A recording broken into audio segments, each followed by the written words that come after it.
უნივერსიტეტის თული სამართავი ამიტომ ყველა მიწოდეს. მე რექტორად როდესაც ადგა ჩემი კანდიდატურა. მე საერთოდ შარკაცი არ ვარ ის დროს, მაგრამ ესეთი თანამდებობა რომ სხვათა შორის მე მქონდა იმისი აზრები რომ რამე არ შემშლოდა. ეს არის ძალიან რთული თანამდებობა, რომელიც იმ წუთში შეიძლება ერთმა გადაწყვეტილება არაფერი არ გამოიწვევს, მაგრამ წლების შემდეგ ჩემო ანასტასია ისეთი შედეგი გამოიღოს, რომელიც დავუყოს რაღაც თაობა, რაღაცა ჯგუფი. დავით გურგენიძე ტექნიკური უნივერსიტეტის რექტორია 2020 წლიდან. ის ასევე არის საქართველოს მეცნიერებათა აკადემიის აკადემიკოსი და ფაზისის აკადემიის წევრი. საქართველოს დამსახურებული მშენებელიც. ჩვენ უნივერსიტეტში თავისუფლება გვაქვს, ვინდა გითხრათ, რომ ვიფიქრეს, რომ იქ რაღაცა ხდება. ყველანაირი ადამიანები არიან, მაგრამ თვითონ უნივერსიტეტში არ მინდა, რომ იყოს პოლიტიკური სარბიელი, რატომ პოლიტიკა უნივერსიტეტში გეტყავას არ უნდა გაკეთდეს. დავით გურგენიძე პირველადი პროფესიით ინჟინერ ჰიდროტექნიკოსია. აქვს სამოქალაქო სამართლის მაგისტრის ხარისხიც. 1999 წელს პრეზიდენტმა ედუარდ შევარდნაძემ ღირსების ორდენით დააჯილდოვა ახალგაზრდობის აღზრდაში შეტანილი წვლილისთვის. ჩვენ ხო არაფერი არ გავაჩნდა იმის გარდა ჭკუისა და გონის, რომელიც გვერდმა მოგვცა. დანარჩენი წიაღისეული ჩვენ არ გვაქვს ერთი ულამაზესი ქვეყანა გვაქვს გეოპოლიტიკური. რთული, მაგრამ ლამაზი მდგომარეობა 4 დროით და გონება, რომელიც უფალმა მოგვცა. ამას სჭირდება განვითარება და განათლება, რომელიც ვერც წყალობით დაიწყო საქართველოს მთავრობა და ვფიქრობ, რომ მივიყვანთ. ბოლომდე ახალგაზრდა, რომელიც იბადება ჭკვიანი და გონიერი, მას განათლება სჭირდება. ამ ინტერვიუში ჩვენ ვლაპარაკობთ ტექნიკური უნივერსიტეტისა და ივანე ჯავახიშვილის სახელობის თბილისის სახელმწიფო უნივერსიტეტის გაერთიანების მოულოდნელ იდეაზე, რომელიც 12 დღეში თავად ხელისუფლებამ უარყო. ეს რომ ბატონ გობახიძეს არ დაეყენებინა ეს უთულეს საკითხი განათლების რეფორმა, მე ამას მიდამერ გეუბნებით ჩვენი თაობა, ჩემი თაობა, ჩვენი მამების ლოგოების თაობა სადღაც ამ უნივერსიტეტებში შევინარჩუნებდით და ჩვენ ქვედა თაობა ვეღარ შეინარჩუნებდა ამ უნივერსიტეტს. და ის იძახის რომ მე შენ აი ამ გზას თუ დაადგები გაზლევ ინვესტიციას, რა თქმა უნდა ეს უკეთესია ჩემთვის. ვცდილობთ გავარკვიოთ ეს გაერთიანების იდეის მოწინააღმდეგეთა გამარჯვება თუ გარდაუვალი კომპრომისი გადარჩენისთვის. ჩვენ ეს ფაკულტეტები არაფერს ისეც აღარ გვაძლევს, პირიქით არის. ეხლა თუ მაგალითად აუ ზედმეტი თავის ტკივილი იყო, რომელსაც სარფიანად იშორებთ. აი თქვენ ეხლა მიგყავთ ეგ საუბარი კომერციისა და პოლიტიკისა. მე არა, მე გეუბნებით როგორც მეცნიერი პედაგოგი უნივერსიტეტის ხელმძღვანელი. ეს არც ვაჭრობის თემა, საერთოდ აკადემიურ წრეებში ვაჭრობაზე და ასეთ თემებზე ლაპარაკიც და არც მე არ მომწონს ხოლმე, მაგრამ არ არის ეს თემა. ეს ჩვენ ამაზე მუშაობთ. პატარა ბავშვი არ უნდა ყველაფერს კარგად ვხვდები. და კარგად ვიცოდი რომ არ მოხდებოდა ისე რომ ადამიანების სადაც ჩვენ შევკითხავთ რა მოხდარიყო.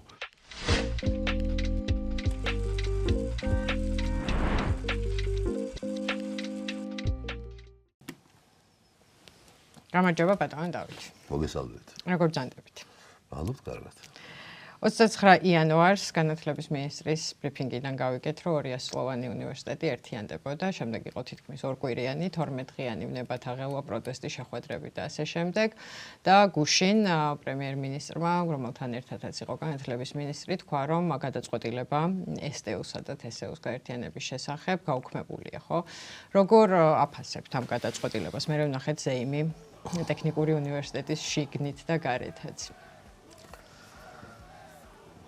ხოლმე დადებითად ჩვენ მე წინა დღეს როდესაც ვესაუბრე ბატონ მინისტრს გიორგი ქარაძეს ჩვენ საუბარს ურთიერთობები გვაქვს ერთმანეთთან სხვანაირად შეუძლებელია ჩვენ შევთავაზეთ ერთ რამეზე რა თქმა უნდა ჩვენ პირველივე დღეებიდან გამოცხადა განათლების რეფორმა მთელი ჩვენი უნივერსიტეტი ჩაერთო ამაში იმიტომ რომ მოგესალმებით ურთულეს პროცესებია 20 წლიანი პროგრამები უნდა გადავიდეს 3 წლიანზე 2 წლიანი მაგისტრატურა 3+1. ამიტომ ამაზე მთლიანად გუნდი, კი არა, მთლიანად უნივერსიტეტი მუშაობდა, რომ მოგესალმებით პროგრამებს პროფესორები და ასოცირებული პროფესორები წერენ და ქმნიან დამსახურებლებთან ერთად. ამაზე მიდიოდა უკვე მუშაობა.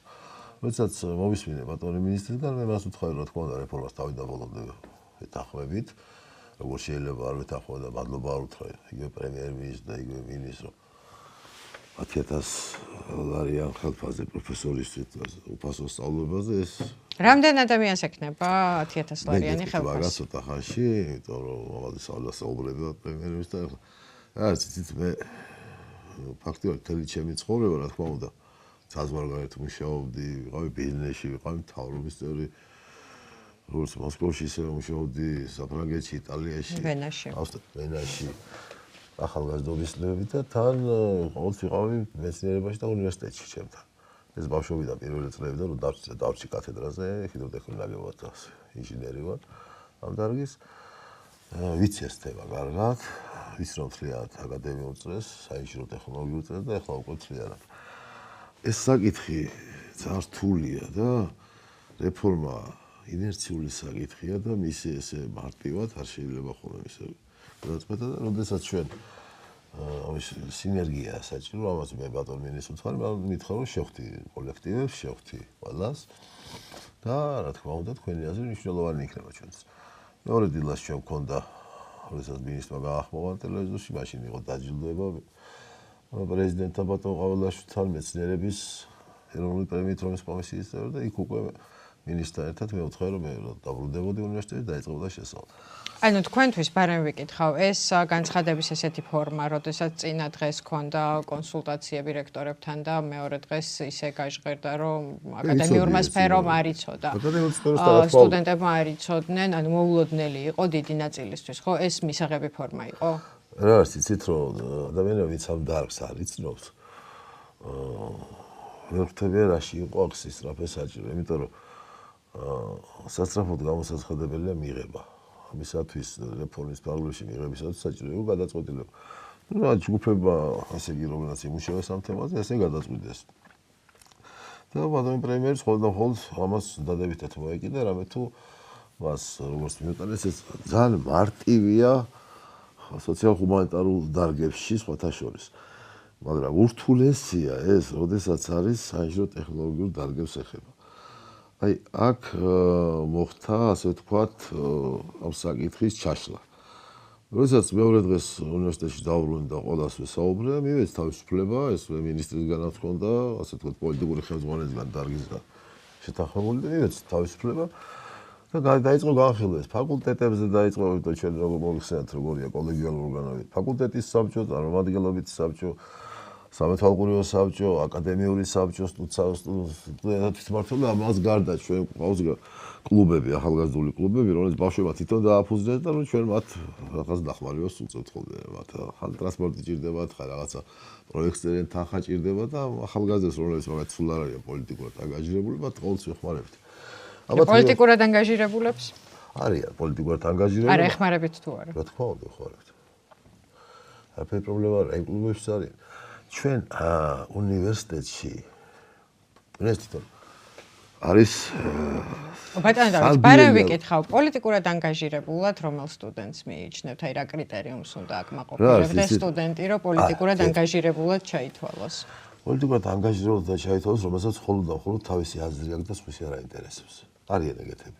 ჩემთან მაგათ სტუდენტები, როდესაც მოვიდნენ, როდესაც ჩვენ უნივერსიტეტო ბატონ ყაველაშვილს მივუძეთ საქართველოს პრეზიდენტობა და ის ძალიან ხშირი სტუმარი იყო, სპორტის კომიტეტის თავმჯდომარე იყო, ძალიან ახლო ურთიერთობები ჰქონდა და აქვს უნივერსიტეტთან. მოვიდნენ ახალგაზრდები და მე ვარ სახეო, მეორე ვარდა სახელს არ დავასახელებ, შეიძლება არც არის ბავშვია და ფეთმა პენდიერი და კარგად ავყოფოს, მე ყოველთვის მხარდამჭერი ვიქნები, როგორც ახალგაზრდის. გავადრო და შეისწავლა. მე რატო არ ვიკითხე, მე ვარ სახეო, მეკითხება. კი, ახალგაზრდა გოგო იყო. მახსოვს ეს კადრები. გოგოც იყო იქ. ან თქვენ აღიარებთ, რომ სტუდენტები ვართ უნივერსიტეტის სახე, ხო? სახე ივანე ჯავახიშვილია. ივანე ჯავახიშვილის სახელით დაწერეთ ის კონსტიტუცია. შენ გაიზარდე. მე ვიქნები, ან არ ვიქნები 50 წლის მერე სახე. ჯავახიშვილის სახელით დაწერეთ ყაველაშვილის მიღწვა. გვინდა რომ თქვენი თანადგომა ვიგრძნოთ სტუდენტებმა. როგორ გაგზნობინო, მითხარ და გაგზნობინო.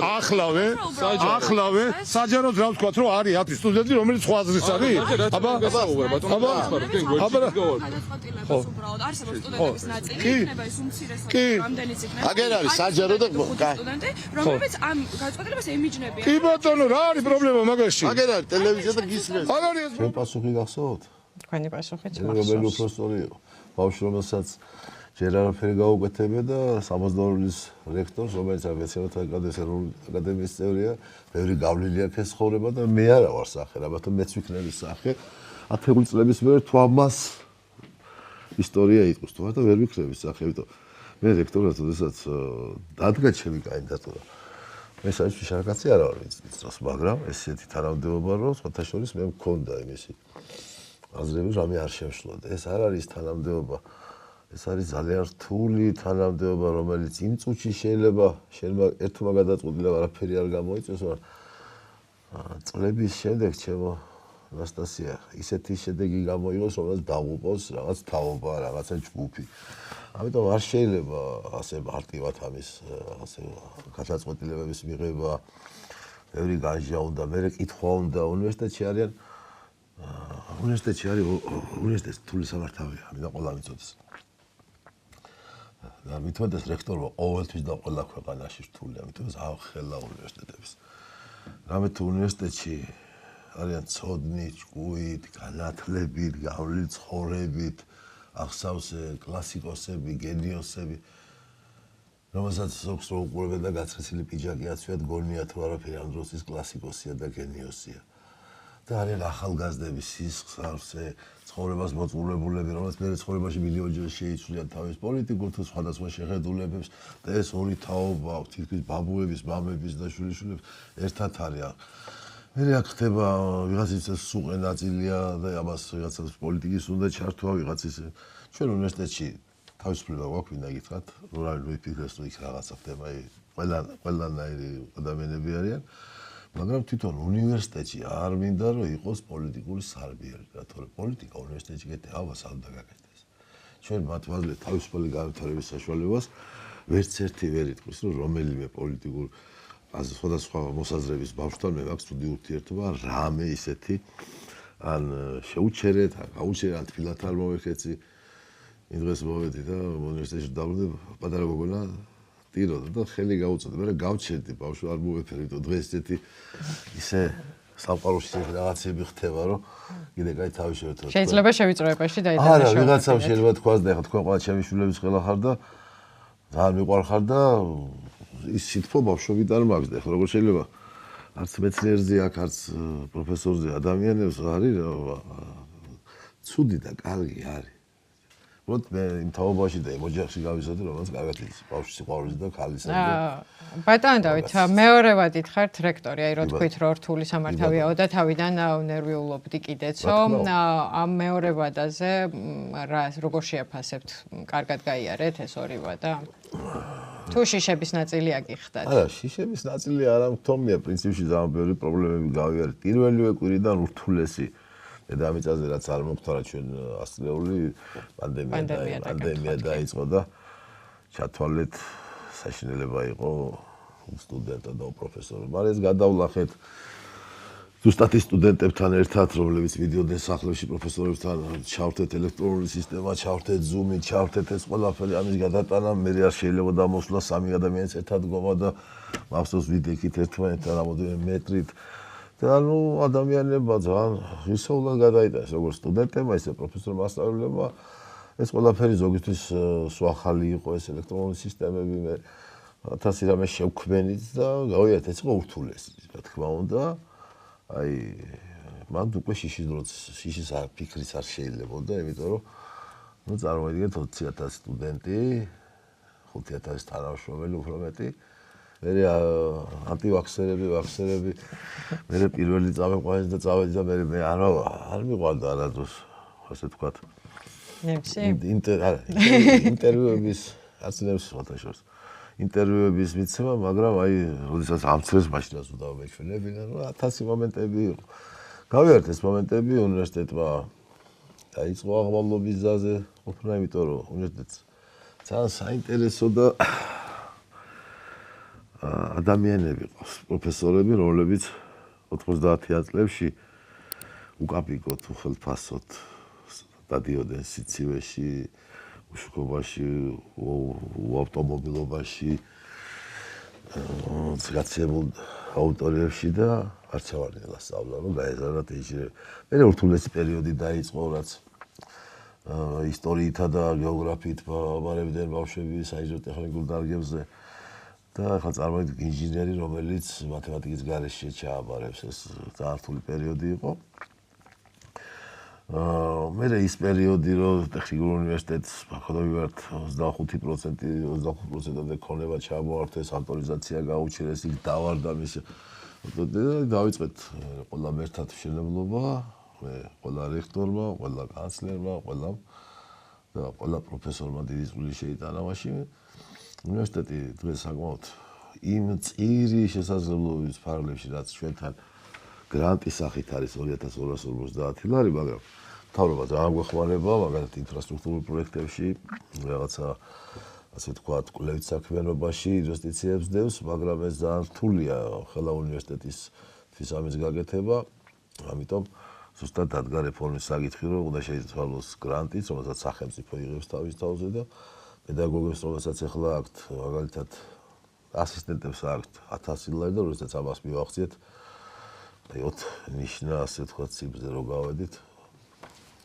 ძალიან გვიხარებოდა ეს არაფერია, ჩვენ ვიცით ასისტენტისათვის, მაგრამ მას ჩვენთან ახლა რა არის, ასისტენტს და პროფესორსაც აქვს საშუალება, რომ რაღაც ბიზნესი კონდეს და სხვაგანაც იმუშაოს, მაგრამ როგორც ბატონო პრემიერმა გამოაცხადა და გავახარო, იმ ხელფასი იქნება, რომ მათ არ მოუწევთ სხვადასხვა ადგილას აი, მიუბრუნდები იმ კითხვას, რამდენ ადამიანს ექნება? 5000 პროფესორი ახსენეთ ახლა, ხო? ეს თლიანად ქვეყანაში არის 6000 პროფესორი. აი, თქვენ რამდენი გყავთ მასწავლებელი? ჩვენ ახლა მასწავლებელი 2000-მდე გვყავს ყველა რანგის მასწავლებელი.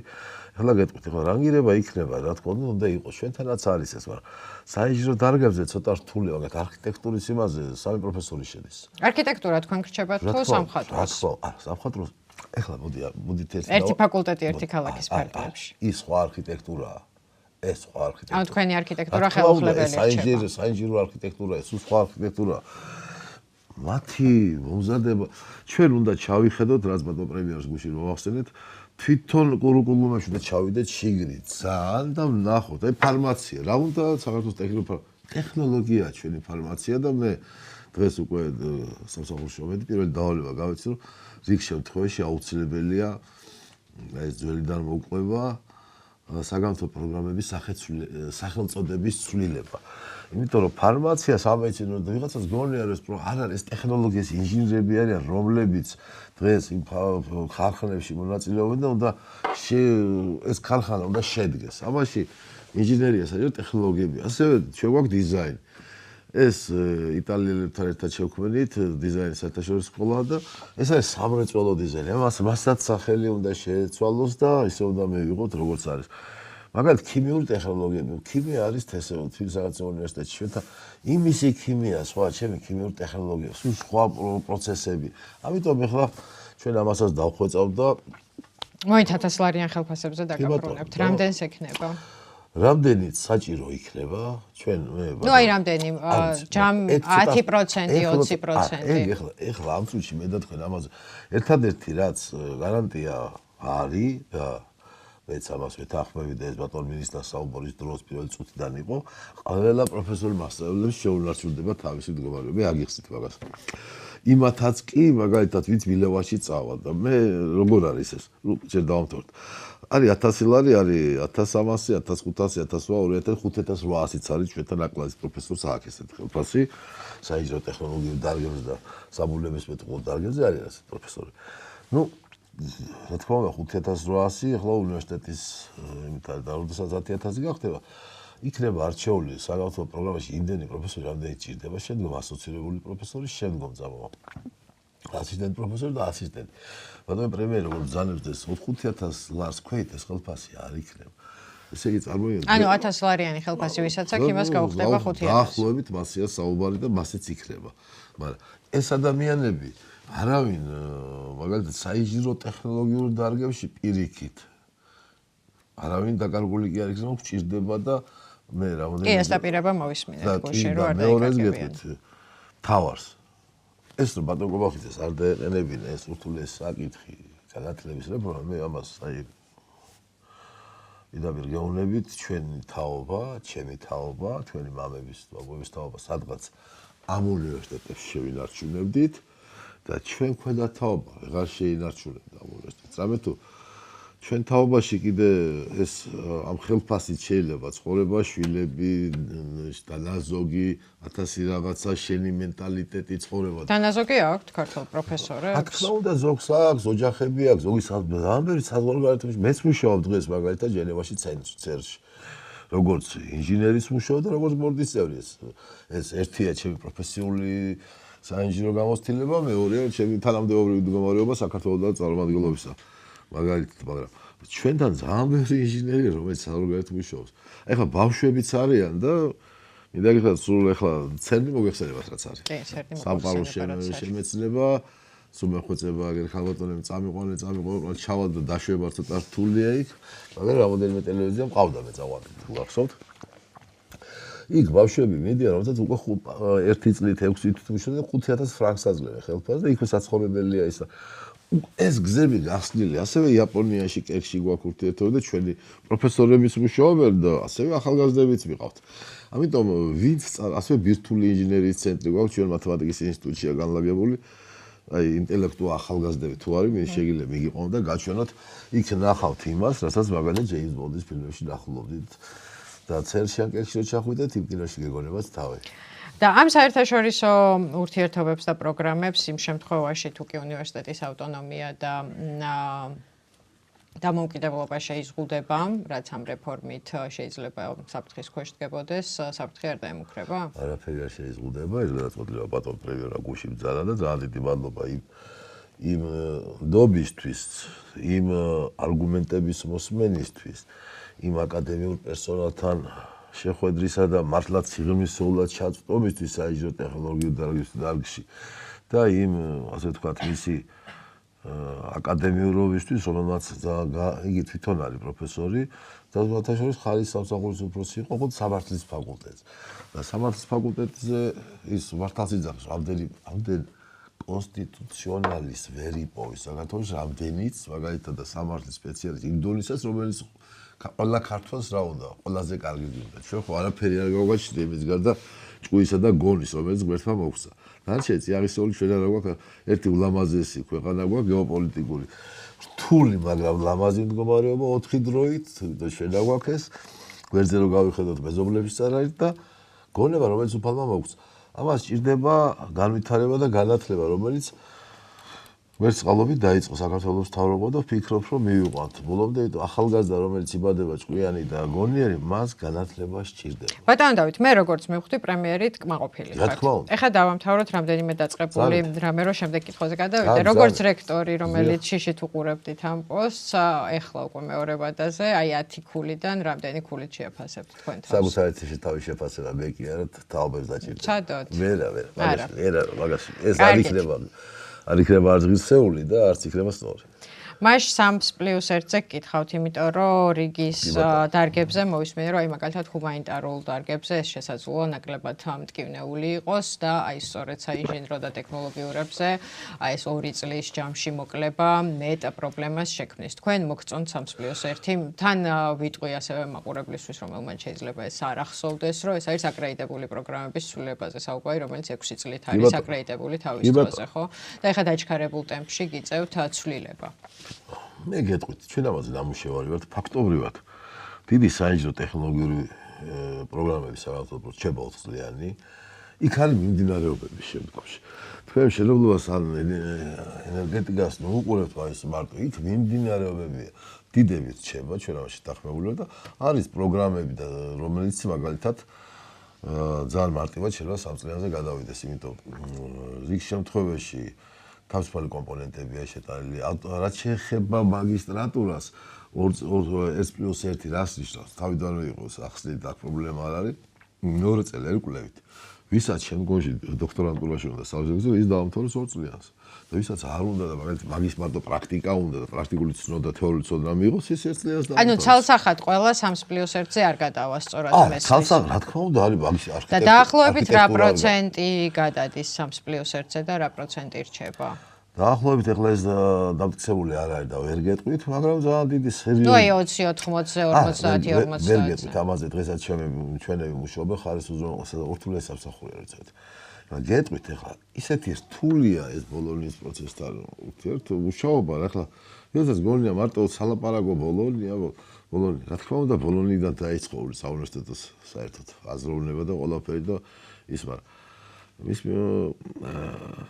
მეწუნეთ რა არის რთული მაგალითად საბჭოთა კავშირის დროს იყო ერთი პროგრამა ისევ ჩემს დარგზე ჰიდროინჟინერია რომელიც როგორც მოსკოვში ისწავლებოდა მოსკოვის საინჟინრო ინსტიტუტში რომელიც იყო ფლაგმანი საბჭოთა კავშირში ჩვენთან ასე ვთქვათ საქართველოს პოლიტექნიკუმში ნალჩიკში ვლადივოსტოკში და ყველგან და ბავშვი რომელიც გადადიოდა პროგრამაზე მას განსხვავებული საგანი ფაქტობრივად არ ჰქონდა თუ სხვაგან არ გადავიდოდ ასე იყო ყველგან ეს იყო ერთად დამტკიცებული რაოდენობით ეს პრუსიული სქემა იყო მაშინ სწავლების მოგეხსნა ეხლა ორი უნივერსიტეტია მისი პროგრამა მაგალითად ჩვენი და ილია უნში სამშენებლო პროგრამა სხვადასხვა ამიტომ ახალგაზრდა მობილობით რომელიც გადადის უკვე ურთულესია და თვითონ უნივერსიტეტში მაგალითად ერთ ფაკულტეტზე ერთი პროგრამიდან მეორე პროგრამაზე გადასვლა უკვე იწვევს პრობლემას რამე თუ მან უნდა შეავსოს დღესდღეობით 240 კრედიტი მერე და 180 კრედიტი ეს ყველა ერთად იწვევს ურთულეს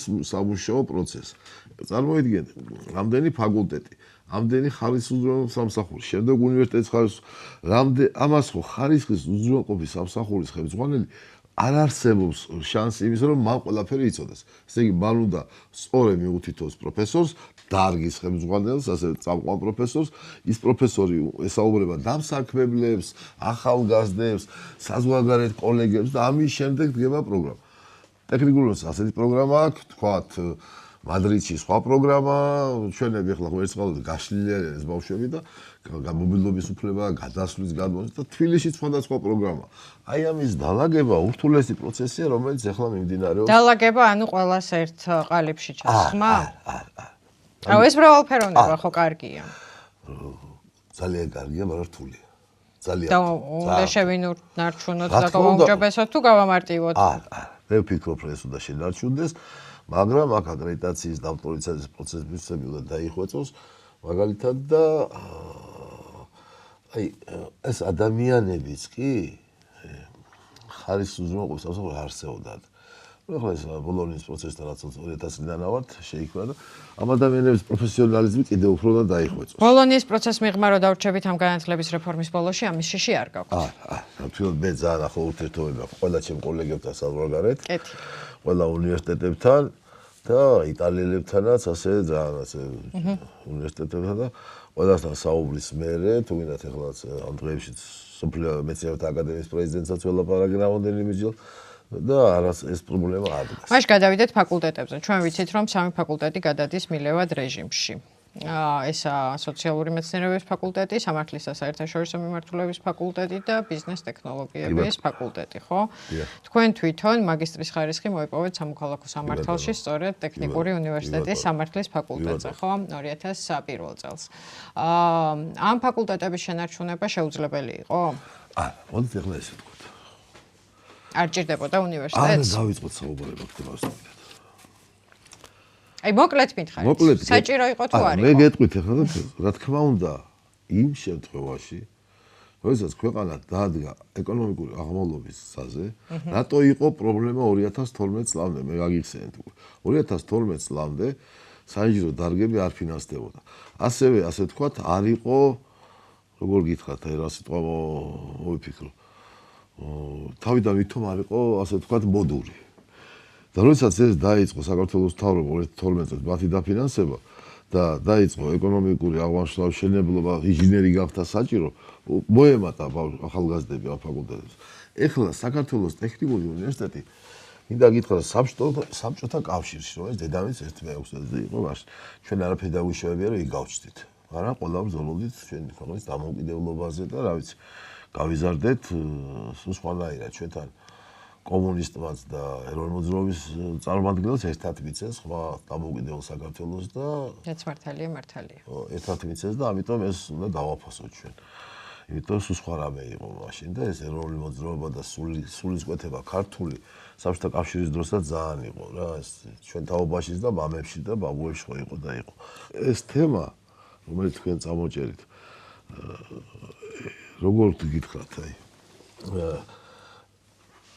ჰუმანიტარული ფაკულტეტი. ამან 90-იან წლებში გადაარჩინა უნივერსიტეტი. დღეს, როდესაც სახელმწიფო იძახის და სახელმწიფოა პატრონი ამ უნივერსიტეტის, სახელმწიფო უნივერსიტეტის, ჩვენი უნივერსიტეტის, ილიანოს უნივერსიტეტის, თბილისის სახელმწიფო უნივერსიტეტის, სახელმწიფო უნივერსიტეტის, ბევრი უნივერსიტეტი ხო არის? თუმცა მათ აქვთ ავტონომია. რა თქმა უნდა, ავტონომია ზუსტად აქ არის. და ის იძახის, რომ მე შენ აი ამ გზას თუ დაადგები გაზლევ ინვესტიციას, რა თქმა უნდა, ეს უკეთესია ჩემთვის. ანუ ვაჭრობაა, სამ ფაკულტეტს ვწირავ და ფულს ვიღებ სხვა რამისთვის. არა, შვილი, არა. არა, შვილი. ჩვენ ეს ფაკულტეტები არაფერს ისეც აღარ გვაძლევს, პირიქით არის.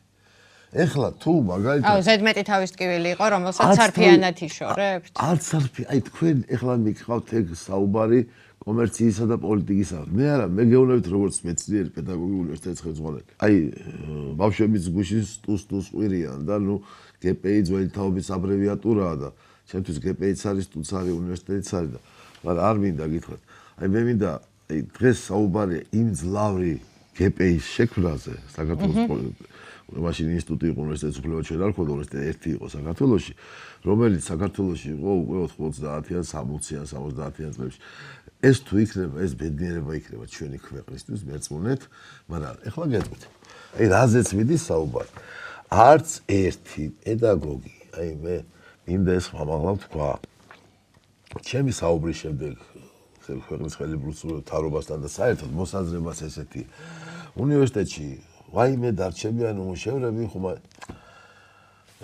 ჩვენ უნივერსიტეტში როდესაც თბილისის სახელმწიფო უნივერსიტეტიდან ამოყარეს ადამიანები და მე 10 დღეა მაგას ვიზახე ეს არ მოხდება და ეს არ არის ხელისუფლებადი და ჩემი აზრი ესეთი პატარა ბავშვი არა და ყველაფერს კარგად ვხვდები და კარგად ვიცოდი რომ არ მოხდებოდა ისე რომ ადამიანების სადაც ჩვენ შეუკითხავთ რა მოხდარიყო მე ის დროც კარგად მახსოვს და თუ გეკნებათ შეგიტყვი ბოლოში როგორც რუსებზე ისე კი მაქვს თქვა ამიტომ მინდა რომ კონკრეტული პასუხები მივიღო რომ მალე გადავიდე შემდეგ კითხვებზე კონკრეტულს მიიღეთ სააკაშვილის ხელისუფლების დროსაც ხდებოდა ამიტომ ეს ადამიანები მაშინაც კი ჩვენ შევიფარეთ თბილისის სახელმწიფო უნივერსიტეტის ბევრი პედაგოგი როდესაც იქიდან ასე ვთქვათ გაუშვეს მაგრამ ისინი საერთოდ პოლიტექნიკურ ინსტიტუტში მაინც მუშაობდნენ. როგორ გონიათ? ინჟინრებს აჭირდებათ სამართლის სპეციალისტი, აჭირდებათ პოლიტიკის სპეციალისტი, საერთაშორისო ეკონომისტი.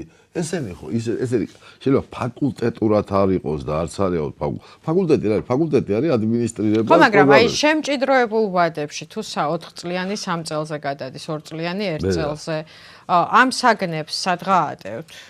ამაზე ვუშაობენ და განახებთ გადასარევ პროგრამებს, რომელიც გაკეთდება. ეხლა ხო გითხარით, საგნებს არის ეს მაგისტრატურა ვთქვა, ძალიან მარტივად გიგო, მაგისტრატურა კვლევა ჩამოშორდება იმას, სადაც 2 წელი არ იქნება. თორე დღესაც ესეა. წელიწადი არის. წელიწად ნახევარი. წელიწადი. მე ვარ მაგისტრი და წელიწად ნახევარი გამოცდების საგნები მქონდა ბოლო სემესტრი მაკვლევისთვის. კი. ჩვენთან წელიწადია მაგალითად, იმიტომ რომ ინჟინერია სხვა თქვენ არ დავშიხართ. მე ჰუმანიტარი ვარ. ამიტომ ჩვენთან ესეა. ჩვენთან ესეა, ნუ ჰუმანიტარად თვითონ ფიქრობენ. ამიტომ ჩვენთან ესეა თლიანად მაგალითად ტექნოლოგიურ დარგში თელი წელი კვლევა და თბილი რამეა საჭირო. არის იქ დარგები, რომლებიც მაგალითად ასე ვთქვათ. აი ამ ფაკულტეტებს რო დაუბრუნდეთ, საბოლოო ჯამში რა გამოვიდა თქვენ წინასწარიცოით, რომ ეს იყო კომპრომისი, რომელიც გადაარჩენდა უნივერსიტეტების გაერთიანებას? არასწორია. ჩვენ ეს უნივერსიტეტის გაერთიანება საერთოდ არ იყო საუბარი, როცა ტექნიკური უნივერსიტეტის გაზლიერებაზე იყო საუბარი და მისი წასვლა. და მაშინვე გადაწყვიტეთ, რომ ეს რამეა ამ სამ ფაკულტეტს. საუბრები ვიყავით ამ რეფორმის ფარგლებში ამაზე.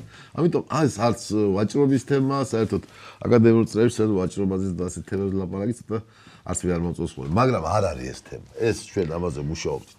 ბატონო დავით, როგორ დაიცავთ იმ ლექტორებს, რომლებმაც ამ დღეებში ღიად დააფიქსირეს უკმაყოფილება რეფორმის სულისკვეთების თუ კონკრეტული გადაწყვეტილების მიმართ პოლიტიკური ნიშნით დევნისგან თქვენ წიაღში, თქვენი უნივერსიტეტის წიაღში?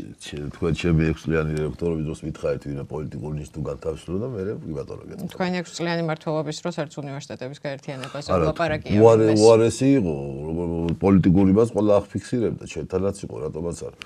სტუდენტები, რომლებიც აფიქსირებდნენ სხვა მოსაზრებას ხელისუფლების წინააღმდეგ, რომ ვინმეს რამე დაუშავდა, ასევე ყველა ლექტორი გააგრძელებს დიდი პატივისცემით მუშაობას. ანუ ეს საფრთხე არა. არავის პირდაპირ შევიდა გარანტია მოგცემს. მაშ გადავალ 90-იანი წლების მდგომარეობაზე დაბრუნებაზე, იმიტომ რომ გუშინ ციტატას წავიკითხავ, რაც თქვა პრემიერმა ტექნიკურ უნივერსიტეტში მომავალში ისწავლება მხოლოდ ის დისციპლინები, რომელიც 90-იან წლებამდე ისწავლებოდა STU-შიო, ასევე მომდევნო აკადემიური წლისთვის აღარ გამოცხადება მიღება იმ დისციპლინებზე, რომელიც 90-იან წლებამდე არ შედიოდა. 90-იან წლებზე სწორება რატო?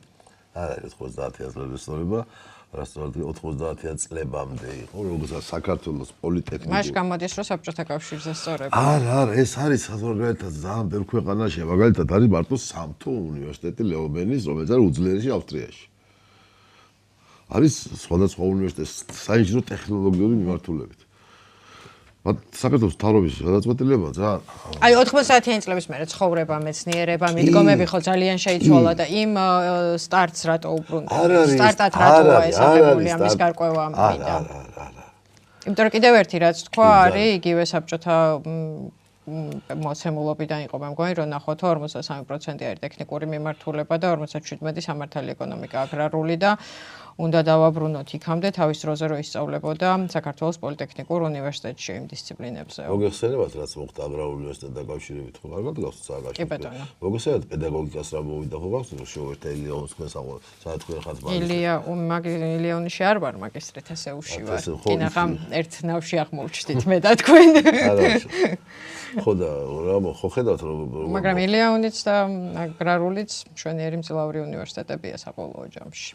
აგრარული საერთოდ აღარ იყო საქართველოში, მერე გაგეცდა თავისუფალი აგრარული ფაკულტეტი საქართველოს ტექნიკურ უნივერსიტეტში დააფუძნა სახელმწიფო და სხვადასხვა ძალიან თანხების დაждდა და ძალიან თულად გახდა ერთ-ერთი ძალიან წარმატებული ფაკულტეტი ევროპაში და მას აქვს ძალიან დიდი ურთიერთობები ყველასთან.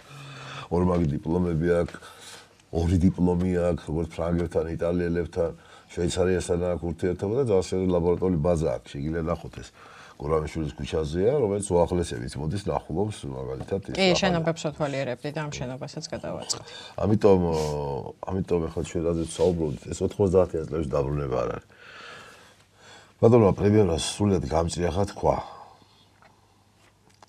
მაშინ იყო კლასიკური საინჟინრო ტექნიკური ტექნოლოგიური სკოლა, ასე ვთქვათ, უნივერსიტეტი, ინსტიტუტი. დღეს გვინდა რომ აი ძლავრი, ოღონდ უკვე განვითარებული ამ წლების მერე, იმიტომ რაც მე დავამთავრე ხო მახსოვს და როგორც ვისწავლე და ჩემი მასწავლებლების სული მიყვარს და მე საფლავებზე დავდივართ ივანში ჩვენ და სულ სხვა ის გვინდა რომ დღესაც ესე იყოს და მე ჩემს სტუდენტებსაც მაგას ვეუბნები და ძალიან მიხარია რომ ისინიც ამას იღებენ და აი ეს ცოდნა რაც მაშინ მივიღეთ ბავშვობაში აი რა არის იცით კაპიცას აქვს რა თქმა უნდა და მეც მას ვიძახი რომ აი თქვენ ასაკში და იმ ასაკში თუ არ მიიღე ის ცოდნა მე ადამიანის გენეტიკური ბუნება ისეთი არის იმ ცოდნას ვეღარ მხოლოდ და მხოლოდ ასაკის მერე ჩვენ იმ ცოდნას ვიყენებთ ამიტომ აი ეს ერთიანი მძლავრი 15 ფაკულტეტი იყო მაშინ ეხლა 11 გაქვთ გულში გადავთვალე. გასაგები 15 იყო და თან პოლიტექნიკური იყო. 15 ფაკულტეტი იყო და 30000-ზე მეტი სტუდენტი იყო. მაგრამ პრობლემას გეტყვით რაში იყო. მაშინ იყო დასწრებული 12-13000, დანარჩენი იყო დაუსწრებელი საღამო და ფილიალები. დღეს ეს ყველა ეს 21000 სტუდენტი დღის დასწრებული, იმიტომ აღარ არის ეს რაღაც დაუსწრებელი არც საღამო, არც მოსავალებელი და არც ფილიალი. აქედან გამომდინარე ეს თუ და ეჭვიანებარება ჩამოყალიბდა ძლავრ ინსტიტუციად, ცოდნის ტაძრად, როგორც ეს იყო არის და იქნება ეს მხოლოდ უკეთესი იქნება. მაშინ იქნება სოციალურ-ჰუმანიტარული კათედრები.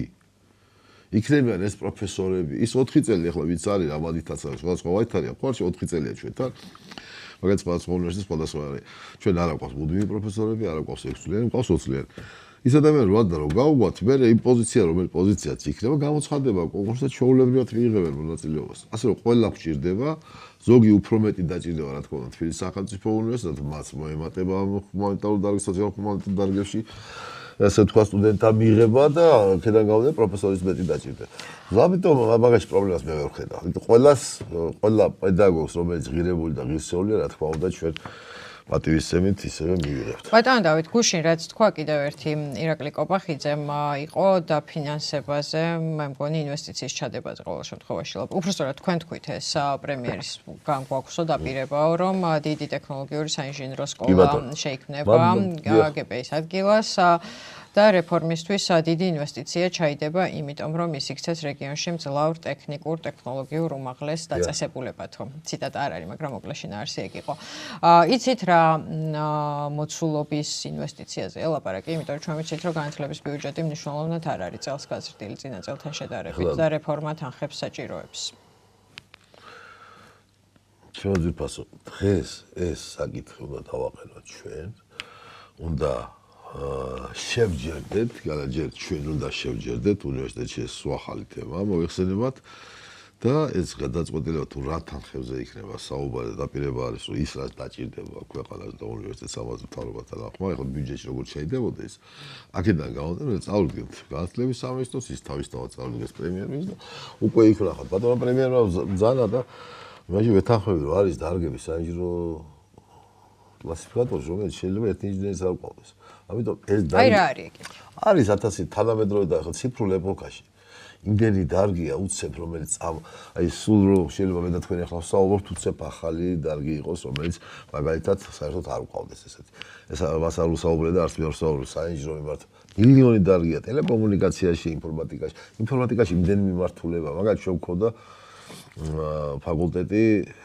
ენერგეტიკისა და ტელეკომუნიკაცია ადრე იყო კავშირგაბმული არ არსებობს ასე ვთქვათ და შემდგომში ძალიან დიდი ის დაჭირდა მუშაობა ესე მარტივად ეს ტელეკომუნიკაცია შეუერთდა ფაქტობრივად ინფორმატიკას მაშინდელი კავშირგაბმულობა რომელიც იყო და მძლავრი ფაკულტეტი იყო ძალიან საქართველოს პოლიტექნიკურ ინსტიტუტში დღეს უკვე ციფრულია და ის უკვე ინფორმატიკის მიმართულება ამიტომ ამას თუ არ ავყევით და ამაში თითოეული იმაში თუ მაგალითად ხარისხმა დამსაქმებლებმა ჩვენ გვაქვს ძალიან ახლო ეს შრომის ბაზრის კვლევა რომელსაც დაეფუძნა ეს გადაწყვეტილება ნანახი გააქვთ რა თქმა უნდა ეს არ არის მაგრამ თუ ეკონომიკის სამინისტრო მუშაობდა და განათლების სამინისტრო ერთად მუშაობდნენ ამას საჯარო რატო არ არის ამას დადებს ახლა განათლების სამინისტრო ესაც ამას ყველა ბოლო წუთამდე შეაჯერებს აი ხო ხედავთ მაგალითად ხო არიცით როდის აპირებენ და ძალიან მალე იქნება ახლა გამოცხადდება უკვე მიღებაც გამოცხადდება ეს დაახლოებით მარტის დასაწყისში იქნება მიღება გამოცხადდება მიღება კი ეს და ეგეც შრომის ბაზარია ეგ რომ აი ზუსტად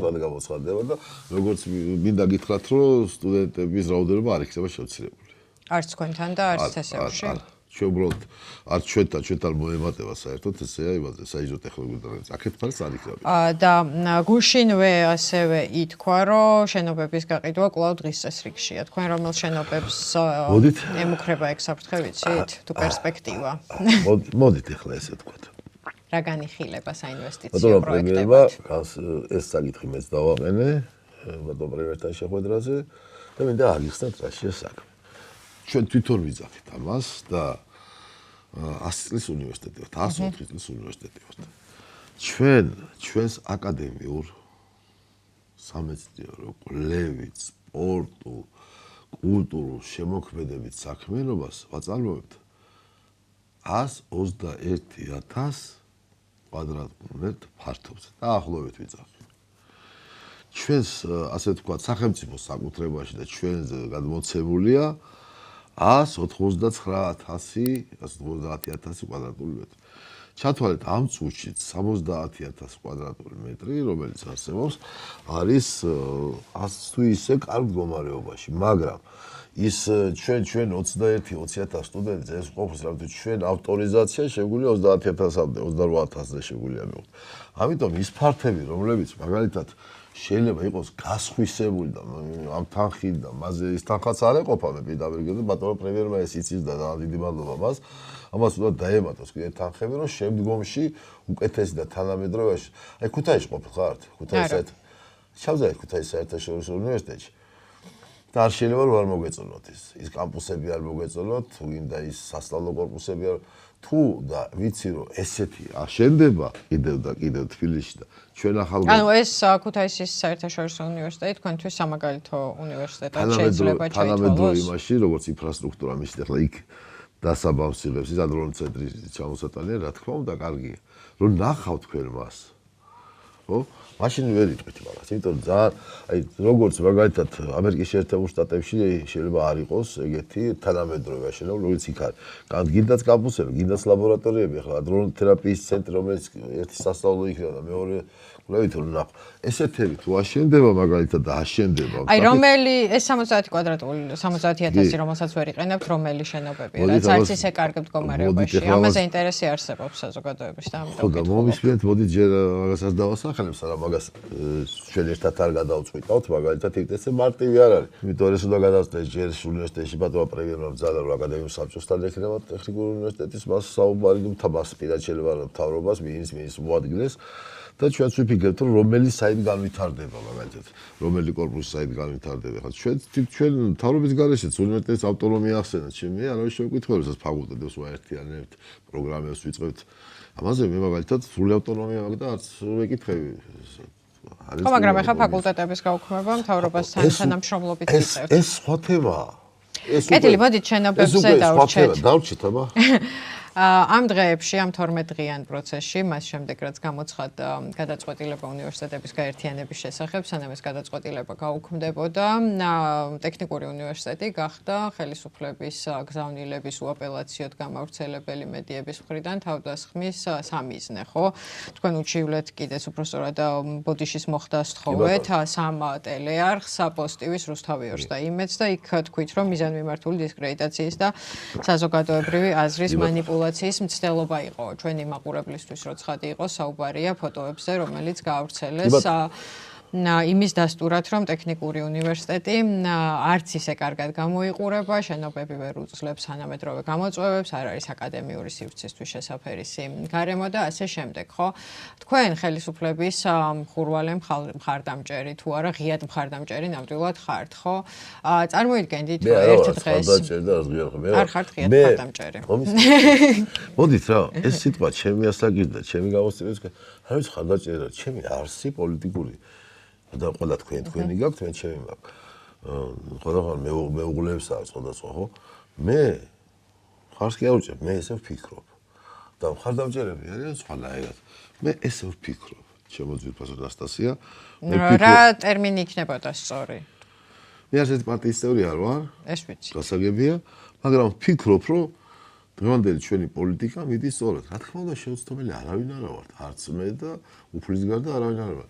მე ესე ვთვლი, მე ისეთი ცხოვრება გამოვიარე, რომ ბევრი მაქვს გამოცდილება მაქვს და რასაც ვიძახთი, ისე მოხდა. რომ ის ხელისუფლება ხა ვფიქრობ ხარდამჭერი რა სიტყვით ჩავენაცვლო.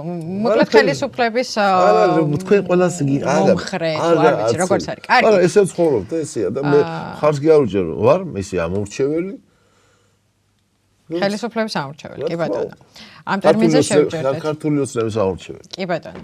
აი წარმოიდგენდით, რომ თქვენ გახდებოდით და თქვენი ინსტიტუცია ესეთი დისკრედიტაციის კამპანიის სამიზნე ტელეარხებისგან, რომლისგანაც ბევრი სხვა გამხდარა მსგავსი კამპანიების სამიზნე. დემოკრატიული სამყაროა, მე სულ ვიძახი მაგას.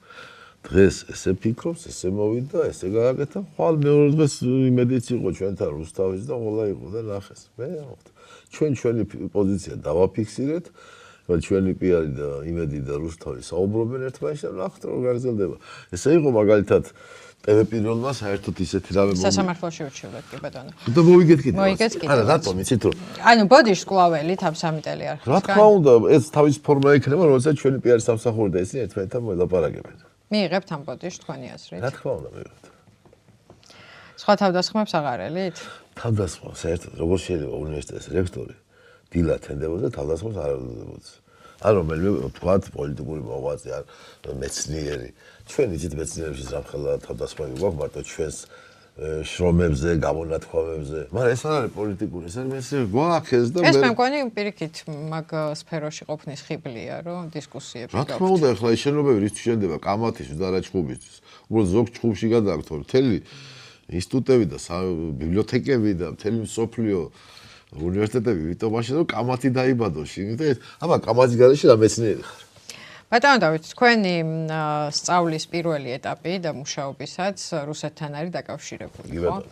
და ადრეული ახალგაზრდობა თუ შეიძლება ეგრე ითქვას და იმ შემთხვევაში, როდესაც დაიწყო განათლების ამ რეფორმის ამ სახით შემოთავაზება ხელისუფლების მხრიდან და მერე განხილვები, იყვნენ ადამიანები, ვინც პარალელს ავლებდა რუსეთის ბოლო წლების განათლების რეფორმაში, ხო, რომელიც მკვეთრად ჩაიკეტა საერთაშორისო კავშირების შესუსტა, აქცენტი სოციალური და ჰუმანიტარული დარგებიდან ტექნოლოგიურზე გაკეთდა და ასე შემდეგ. თქვენ თუ ხედავთ პარალელებს ამ ორ პროცესს შორის? ვერავითარ შემთხვევაში ვერ ვხედავ, იმიტომ რომ მე პირადად მაქვს ყოველდღიური ურთიერთობები მთელ მსოფლიოსთან. ის ხო შვეიცარიასთან, საფრანგეთთან, ბრიუსელთან, ამერიკის შეერთებულ შტატებთან, ფერმილებში სადაც ავართ, იაპონიასთან, იტალია ახსენეთ ბევრჯერ. იტალიასთან, რა თქმა უნდა, საპიენსასთან, თვითონ ავარ დაჯილდოებული იტალიის ოქროს ორდენით. ლიეტუვასგანაც თუ არ ლიეტუვასგანაც. ასე რომ მაქვს ეს ურთიერთობები და ვერ ხვდები, ვერ ვაკავშირებ ამას. თუ რამე თუ ჩემი მე საახლობითი არა 22 წელიწადი და რუსეთში არ ყოფილა.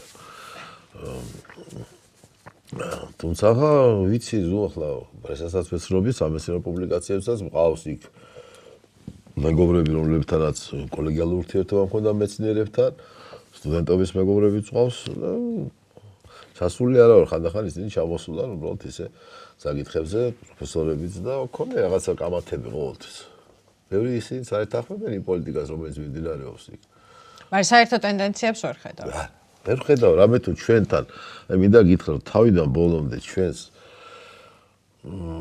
როგორ გითხრა ჩვენს იმ გადაწყვეტილებას რაც ხდება ჩემი უცხოელი კოლეგები ეთანხმებიან ძალიან მალე თქვენ იქნებით მომსწრე რომ საქართველოში ისევე ჩამოვლენ იაპონიის კეკის ახალი დირექტორი ეს არის რა ქვია ენერგიების ინსტიტუტი კეკი და SJ პარკი ასევე CERN-ის ახალი დირექტორი CERN-ის დირექტორი ეს იყო დიდი ბრიტანეთის ატომის აგენტოს ხელმძღვანელი ბატონი ტომპსონი ასევე ბატონი გალუწინი ჩამოვა რომელიც არის დიდი ბრიტანეთის მეცნიერებათა აკადემიის წევრი და იმპერიალ კოლეჯის პროფესორი ასევე ჩამოვლა ახალი ხელმძღვანელობა, რომელიც ეს თებერვალ მარტში შედგება ისევე ჩვენი ურთიერთობები ახალ პროგრამებზე და გაძლიერებაზე, იმაზე თუ როგორ შეიძლება ფიზიკასა და ინჟინერია, ახლა ეს ხო ფიზიკა და ინჟინერია, იქ ძალიან ბევრი ფიზიკოსები, მე როგორც ინჟინერი ვარ იქ, როგორ შეიძლება ეს გაძლიერდეს და როგორ შეიძლება ამ ახალ საგანმანათლებლო პროგრამებში ჩაიდოს მათი მეცნიერები ჩვენთან იმუშავებენ. მუშაობენ ყოველდღე და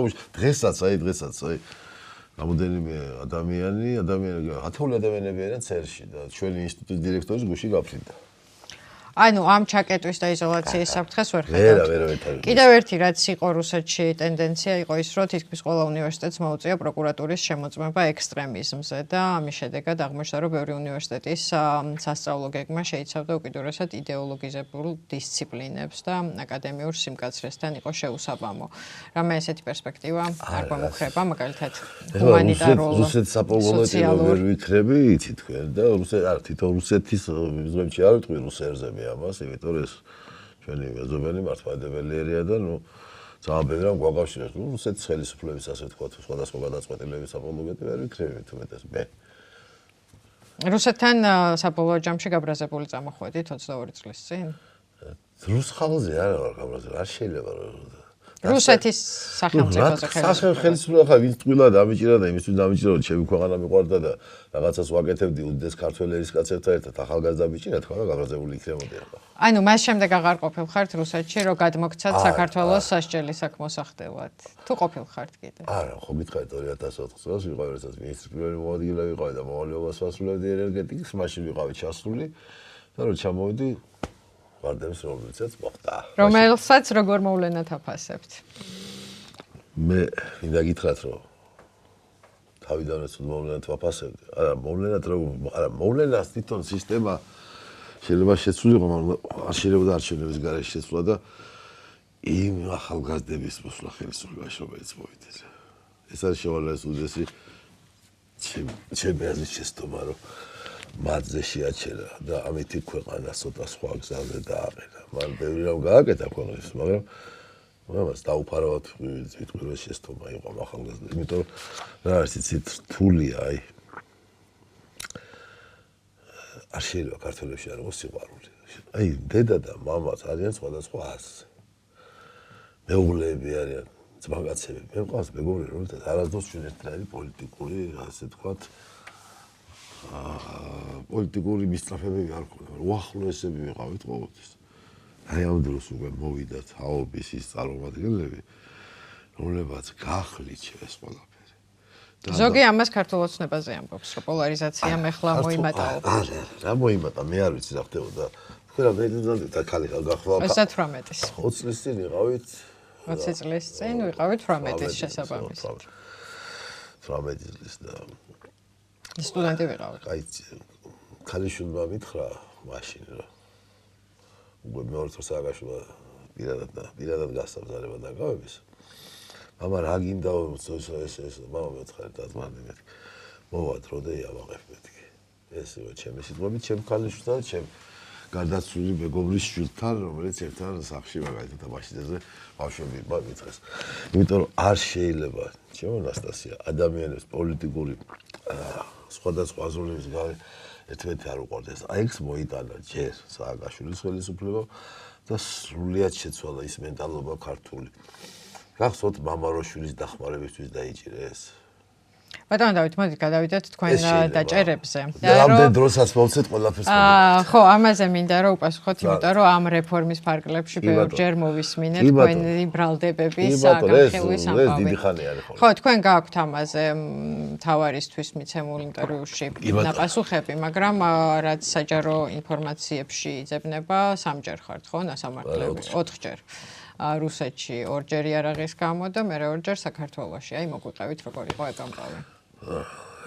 ეგამბები ესე გამოდის. მე ცოტა რთული და დიდი ხნის ამბებია. აი მაქსიმალურად კომპაქტურად. აი მე თუ ცერში მიადვილდება ურთიერთობა. და აი ძალიან ისება, ეს არის ჩემი უფროსი მეგობრის საცგადაცვლილი ალიკო თავხელიძის დამსახურება, რომელიც მითული ინჟინერის დირექტორი იყო მოსკოვში, ჩვენი აკადემიის პრეზიდენტი იყო, ისო ჩემი უფროსი მეგობარი.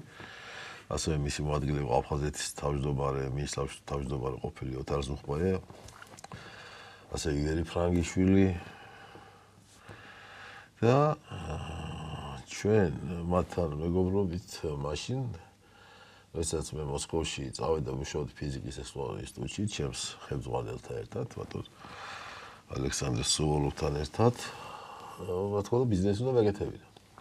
და სხვა დრო იყო მაშინ ვიყავი 27 წელს. მოდა როდესაც ფიზიკის ინსტიტუტში მუშაობდი, ვაკეთებდი ბიზნესს, ამოწარვატებულად გამოდიოდი ეს. ბატონი ფრანგიშვილი იყო მაშინ ქართული სათვისტომოს ხელმძღვანელი, ეს უდესი მეცნიერი და მეცენატი და ადამიანი, რომელიც არის საუკუნეებით წიხედავდა. ალიკო თავხელიძე, ოთარ ზუხმაია, რა ვიცი ეს ჩემო. ბატონი ზურაბ წერეთელის უფროსი მეგობრები, რომელთანაც მე ახალგაზრდა ბიჭი მეგობრობდი და ეკონომიკის სიძლიერე უფრო მე მქონდა.